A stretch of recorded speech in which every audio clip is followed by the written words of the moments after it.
Bom dia! Hoje, terça-feira, dia 3 de agosto do ano da graça 2021, vamos continuar com as leituras do livro de Cândido de Figueiredo, Os Meus Serões. Trata-se, como temos referido, de uma autobiografia de uma obra póstuma publicada em 1928 pela Livraria Clássica Editora. Ontem entramos na segunda parte do livro e o primeiro capítulo dessa mesma segunda parte. Hoje vamos entrar no segundo capítulo da segunda parte do livro com o subtítulo Recordações de Braga. Passo então a ler.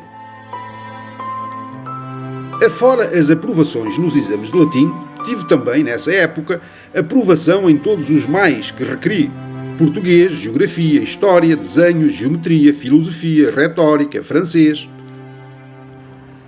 No ano imediato, sucederia o mesmo com os restantes exames preparatórios, para mim mais difíceis, sobretudo o de matemática. Eis o mais grave problema da minha vida escolar. A maneira como eu o resolvi foi talvez caso virgem nos anais académicos. Já contei essa história noutro livro meu, Figuras Literárias, mas, como vocês não têm nem terão paciência para ler todos os meus 60 ou 70 livros, reproduzirei essa história como lição a caloiros sem coragem. Era em 1869. Eu preparava-me em Coimbra para entrar na universidade, mas defrontava com um obstáculo: o exame preparatório de matemática. Realmente nunca morri de amores pela matemática, ou porque nunca achei professor que me fizesse amar, ou porque nem todos podem gostar de tudo. O certo é que, como estudante de matemática, nunca lhe consagrei por dia uma hora de estudo, e se o tentava, a enxaqueca era certa. Ora, sucedeu que em 1869 se soube antecipadamente que o Dr. Rufino, o detestado Rufino, terror dos caloiros e das famílias, ia aos exames de matemática no liceu. Não cheguei a desmaiar do susto com o terrível anúncio, mas tive febre e insónias, em que eu só via o espectro do Rufino agitando satanicamente com alegria selvagem uma cauda de raposa. Pus de lado os problemas matemáticos e dediquei-me à solução do problema da raposa. Demais, o Rufino, máquina de algarismos, desde a raiz dos cabelos até ao fundo do coração, não podia ser benévolo comigo, visto que eu já tinha publicado um volumito de versos, Os Quadros Cambiantes, e as musas, por via de regra, espantam as matemáticas. Nada. Em Coimbra, a raposa era inevitável, e era preciso fugir de Coimbra. Mas para onde? Qual seria o liceu de primeira classe onde houvesse examinador que, tendo os louros de Euclides, não desdenhasse as grinaldas de Armida? That is the question.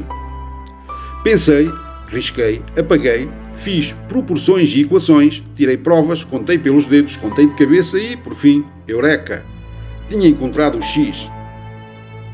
Havia, efetivamente, neste jardim da Europa, um professor de matemática que não só prezava os versejadores, mas que até fazia versos, o Dr. Pereira Caldas, professor em Braga. Caldas, não obstante a minha ignorância, havia de ser benévolo e a benevolência faz milagres. Mas ele não me conhecia e eu não tinha quem me apresentasse e recomendasse. Não importava.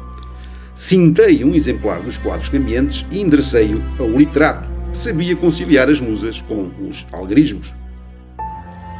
O autor do livro foi na cola deste. Apresentei-me desassombradamente ao mestre.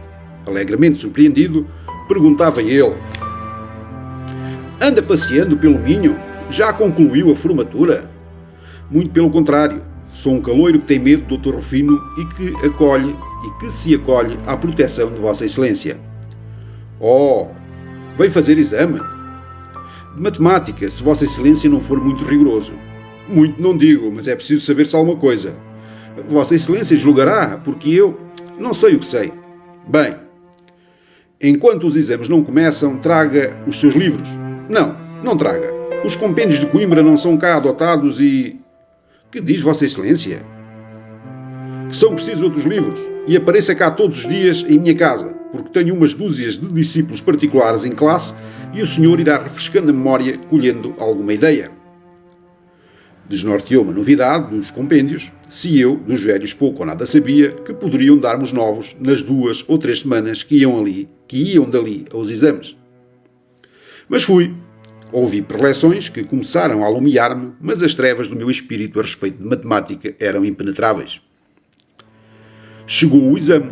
a grande batalha que havia de decidir o meu futuro, porque, lá com uma raposa adiante, é que eu não me animaria a transpor a porta férrea da universidade, sujeitando-me para isso a novas provas de matemática. Apresentei-me em campo com escassas munições, mas opulento de coragem e sangue frio, disposto a queimar a última cifra naquela pugna homérica. Não faltou ninguém à chamada, e na mesma fila, isto é, no mesmo banco, alinharam-se 3 valentes: o Oliveira, o Figueiredo e o Pinheiro, rijos o primeiro e o terceiro, como as árvores que lhe deram o nome, e fraco, mas direto e sereno, o do centro, como a figueira que não tem cerne. O do meio era eu. A sorte designou um ponto a que os 3 examinandos deviam responder. Se me lembro, resolução trigonométrica das equações do 2º grau. Eu recordava-me ter já ouvido em Braga ou Coimbra falar daquelas coisas. Mas o que fossem equações de 2º grau, e ainda menos resolvê-las, e resolvê-las trigonometricamente, isso nunca eu pude saber, valha a verdade. O Balásio, porém, não me desnorteou. Como toda a gente sabia mais do que eu, calculei ajuizadamente que o primeiro examinando esgotaria o assunto e que o Dr. Caldas, tendo por isso de me interrogar em matéria vaga, me não colocaria em terreno escabroso e me argumentaria terra a terra. Ainda este meu cálculo não estava concluído e já o examinando Oliveira, de pé, junto da ardósia, lívido, trêmulo, estacava diante da equação formulada na pedra. Em menos tempo do que aquele que se gasta em dizer isto, formei novo cálculo. O Oliveira ia desistir do exame. Eu era chamado em seguida.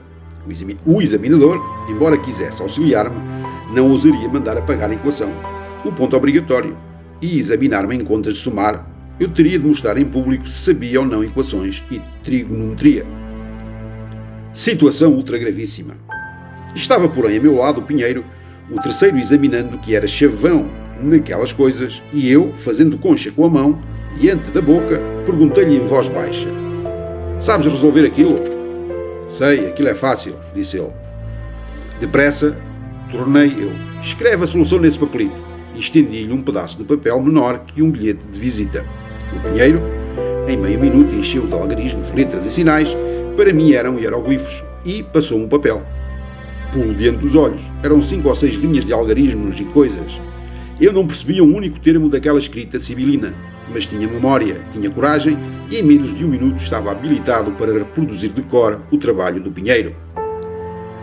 O meu segundo cálculo saíra exatíssimo. O Oliveira, depois de algumas tentativas inúteis e antes de escrever um algarismo, desistia do exame e saía da sala. Chamado pelo examinador Caldas, levantei-me e serenamente, plenamente senhor de mim, aproximei-me da ardósia. "Temos aí essa equação", disse-me o examinador, um pouco hesitante e talvez receoso. "Sabe resolvê-la?" "Sim, senhor, isto é fácil", respondi eu, e, sem dar tempo a mais perguntas, compus a capa académica com a perícia de um velho ator e fiz voar o giz por baixo da equação. Escrevendo e lendo, ia ajuntando algarismos e letras com tal desembaraço e mestria que, depois de encher 3 linhas, fui interrompido pelo examinador. "Basta, basta, vejo que sabe. Mas para preencher o seu exame, diga-me mais alguma coisa. São horizontes?" E não lhe digo nada. Aliás, e não lhes digo nada. Foi um exame da romba, um verdadeiro triunfo. À saída do exame, recebi entusiásticas felicitações do António Cândido, do Sebastião Bertianos, hoje Conde de Tarouca, e do Padre Sardinha, indo jantar com este, que era meu companheiro de quarto, fazia versos e é hoje prior, não sei onde, lá para os lados de Miranda. À sobremesa, queijo fresco com broa. O Padre Sardinha, que era filósofo, pessimista e poeta revolucionário, esvaziou o segundo púcaro de vinho verde e, acendendo um cigarro, ponderou gravemente: "Não te alegres demais, antes do ajuste de contas." "Quais contas?" "Não vieste lecionar-te com o Caldas no último mês do ano letivo? E então?" "Para os que estudaram com ele desde o princípio do ano é uma coisa, para os adventícios é outra." "Não percebo." "Pois pergunta ao Bertianos quanto tem que pagar. Mas esse é rico e o Caldas bem sabe com quem lida. Fia-te na Virgem. Tens tu dinheiro?" "Algum. Para a hospedagem 14.600, para o meu regresso a Coimbra 7.000 e para o Caldas 2.500, pagando-lhe um mês de lecionação pelos preços de Coimbra." "Estás servido. Queres um conselho?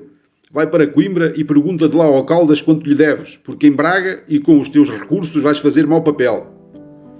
Guarda lá o conselho que eu não tenho bojo para ele. Se o Caldas quiser mais do que aquilo que eu lhe posso dar, passo-lhe um título de dívida e ele aceita-me. Tenho quase a certeza disso. Além de que nemo dat quod, bem sabes. O Sardinha bebeu outro púcaro e fomos fazer o quilo ao Jardim de Santa Ana. No dia seguinte, fui apresentar os meus agradecimentos e as minhas despedidas ao Dr. Pereira Caldas. Então, como quer agora? Disse ele. Duas coisas. Significar-lhe o meu reconhecimento por todas as suas bondades. Ora essa, interrompeu ele. O senhor fez um exame distinto, não tem que agradecer. Verdade é que se o apertassem muito... Não diga mais, senhor doutor. Pois sim. E que mais era? Saber quanto lhe devo da lecionação deste mês. Não falo nisso, já me pagou antes da lecionação. Paguei como? Oferecendo-me o seu livrinho de versos. Não caí de joelhos lisonjeado, surpreendido e grato, porque Pereira Caldas não me consentiria. O Sardinha teve uma desilusão e eu tive no Dr. Pereira Caldas um homem providencial que me salvou do Rufino e me abriu a universidade.